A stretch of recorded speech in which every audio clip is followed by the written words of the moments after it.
A memorable victory for BYU football in Boulder, Colorado on Saturday night as the then 25th ranked Cougars rallied to beat Colorado 24-21 to improve to 4-0 for a second consecutive season. It's just the second time in program history, by the way, BYU has started 4-0 in back-to-back seasons. I don't miss Independence going on the road 2 or 3 times playing all Power Fours. This is nice. Yeah, well, line it up this way so that you can start fast. Ramp it up. BYU is now thriving on that ramp, albeit there was some real difficulty for the Cougars on the gridiron on Saturday night.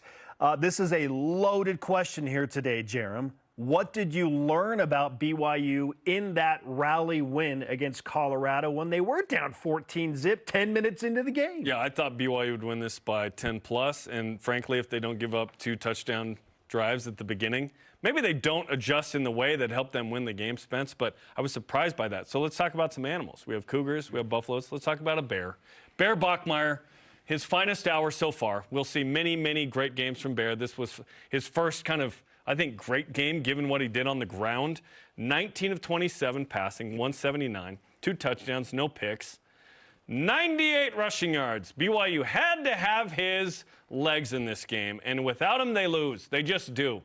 LJ Martin did his thing, but Bear needed to run the ball. Have you seen a Bear sprint before? Have you seen the Revenant?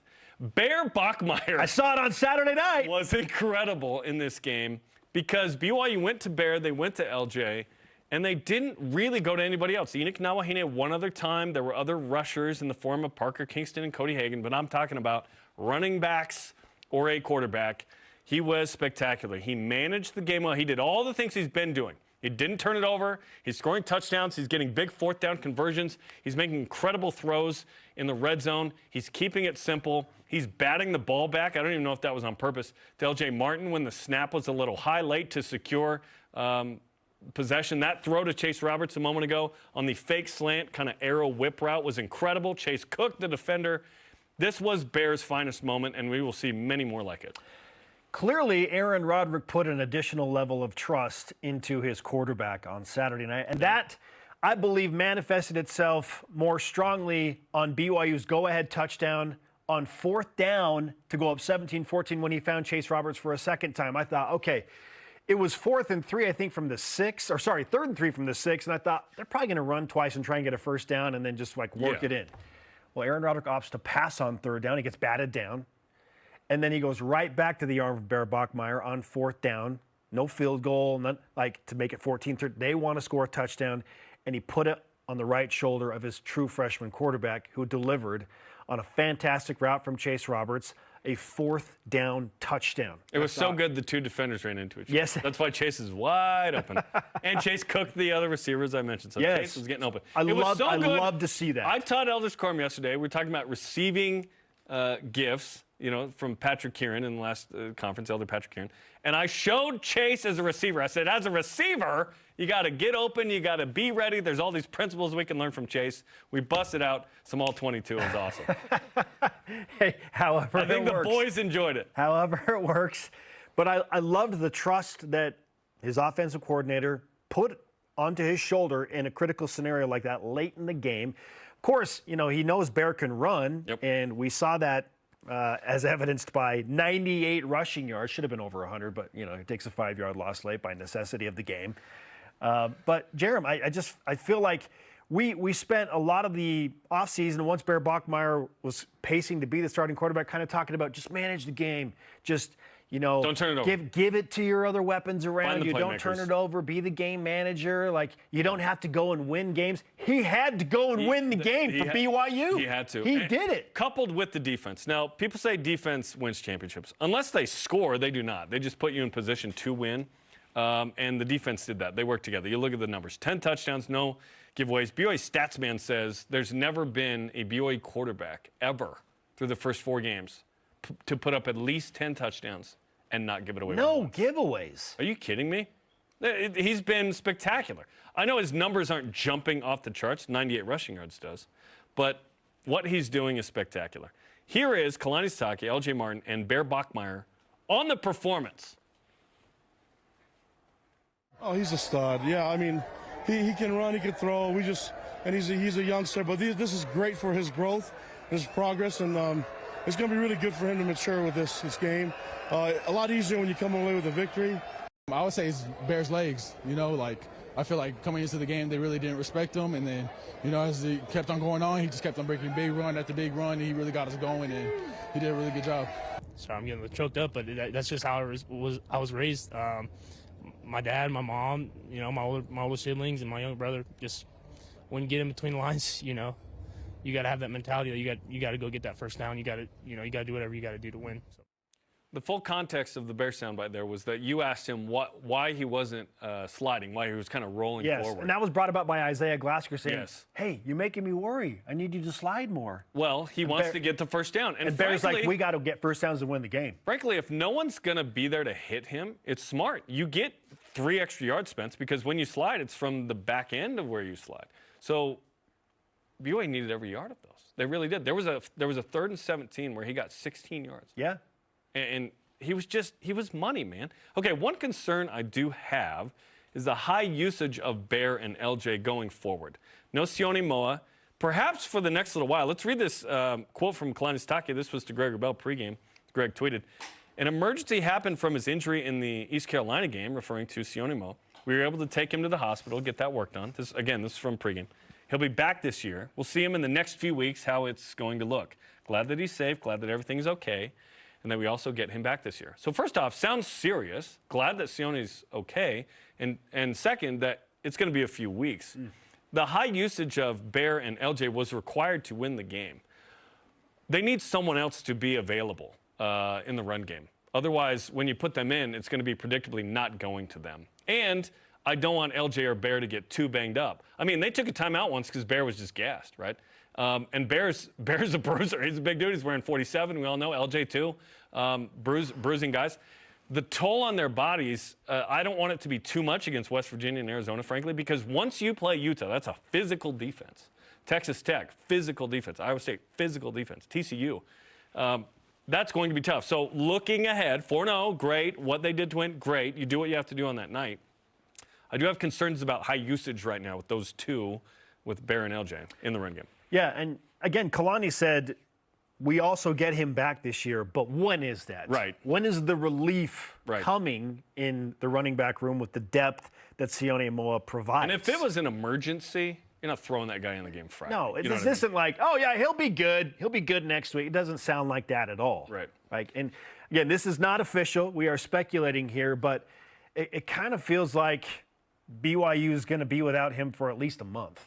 Like that's everything I've heard. Like again, this speculation that's on my part because Sione is such a crucial part of this offense. So they've got to figure out another guy. Yeah. How are they going to get through October? One carry for 4 yards for Enoch, and he didn't get a hurdle on anybody in this We game. thought Preston Rex was going to play a larger role. He came in. There was a false start. We never saw back a carry out for him.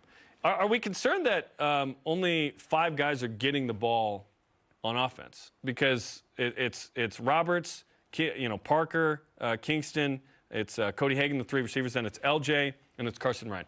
The last 2 games has kind of been those 5, right, who are getting the ball. I'm actually okay with this. I don't think you have to spread the ball around to 10 guys. 5 is enough. BYU knows who the playmakers are, and they're the ones making plays. It is interesting that Tiger Bachmeier is not one of them, that his brother isn't, targeted more. Yeah. And by the way, Parker came in as punt returner again after Tiger kind of took that inside the 5. Feels like Parker is taking that role back. I think so, too. And Tiger, I bet if you asked him, it was, I thought I was at the 10, not the 5. He goes into the end zone. Obviously, that's not a play that he would normally make. BYU got it done. The defense played well, which we'll talk about in a second. And this was a nice again, we didn't make a big deal of this. We probably should. First Power 4 road game for Bear. And he goes into a wild environment where the Rock is there. Randy Moss is there. A bunch of rappers are on the sideline. Did you see the Rock? Oh, yeah. Yeah. No. Did he see you? He didn't see me. Oh, man. Yeah, this is typical. This is typical for a Coach Prime sideline. Like talking to all the security people, they're like, you couldn't pay me enough to be over there. It's too crazy. It's too crazy. The ones on I'd rather be on the BYU side. What's up with where they had a bunch of the BYU fans? They're behind the building to the Colorado's the been end zone? doing it for years. It's a weird spot to have people sitting in a game, by the way. Tough viewing angle of the game. And then we appreciate the apology for the expletive at the religion, but can we stop doing this, opposing fan bases? Like, it's getting pretty old, especially this weekend. Now, some interesting things that I want to point out before we get to the defense specifically, and that is L.J. Martin was used as a pass-catching back on Saturday night. A lot. A lot. What do you have, 4 grabs?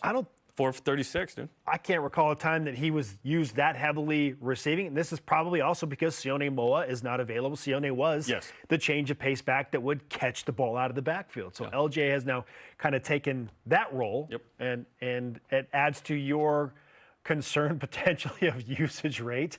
I mean, LJ took a couple of big hits receiving, one notably receiving the ball out of the backfield. But this is what BYU is going to have to do probably. To win, they're going to have to get for to the next month plus. Dudes. They're just fewer guys. You're just not as deep as in certain areas. You got to just make it happen. Let's talk about the defense. Let's do it. Oh my gosh. Okay, as good as Bear was, I think the defense was equally as good. First 2 drives, 14 points, 137 yards, 9.1 yards per play. They came out and they ran it down BYU's throat. The last 8 drives, 7 points, 154 yards, 4.1 yards per play. It's not about avoiding punches completely. It's about reacting to said punches. And BYU did a great job of buckling down. What they did was stop twisting and stunting, and they just had spies with Kelly and Glasker, who are 2 of the best backers BYU's ever had. Glasker, of course, ices the game with the pick. Didn't dance on him. That would have been perfect again if he had done it, Spence. He could have done it, in my opinion. I know some didn't want them to. Coaches got upset. Boy. Jack Kelly was so fast in the backfield, just chasing down the closing Caden speed. Salter, who gave BYU some fits in the run game. I told you that he would give BYU more trouble than Shedeur did, and he did.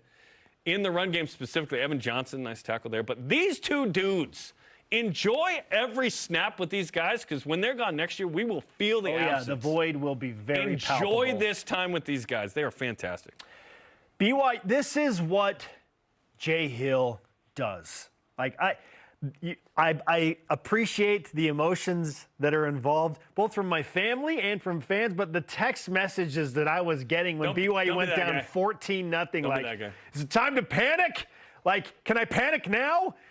It's 10 minutes into the game. It is so typical of a team like Colorado and any opponent that BYU faced to come out with something that is not on tape, that BYU has not necessarily. They schemed up some nice things. They threw in some. Jack told you that they were exotic looks. They were running Wildcat. That yes, was not like, okay.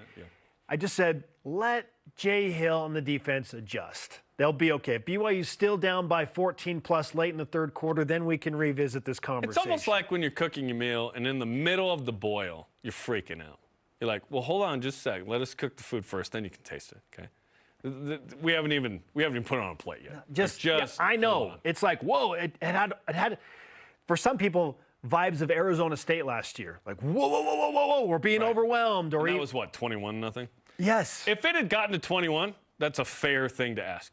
14, though, just hold on. Let him breathe. Just a second. BYU kicking a field goal to like get something to make it 14-3 seemed to change the momentum, and then the defense was able to adjust and go to work. But this is what Jay Hill does. Like, look, we've seen it before. What was Portland State's best drive? It was the opening drive because they came out with something totally different. Yes. Stanford did some of the same things. And how about BYU putting it on the defense at the end? Yes. Sam Vanderhaar pins Colorado at the 4.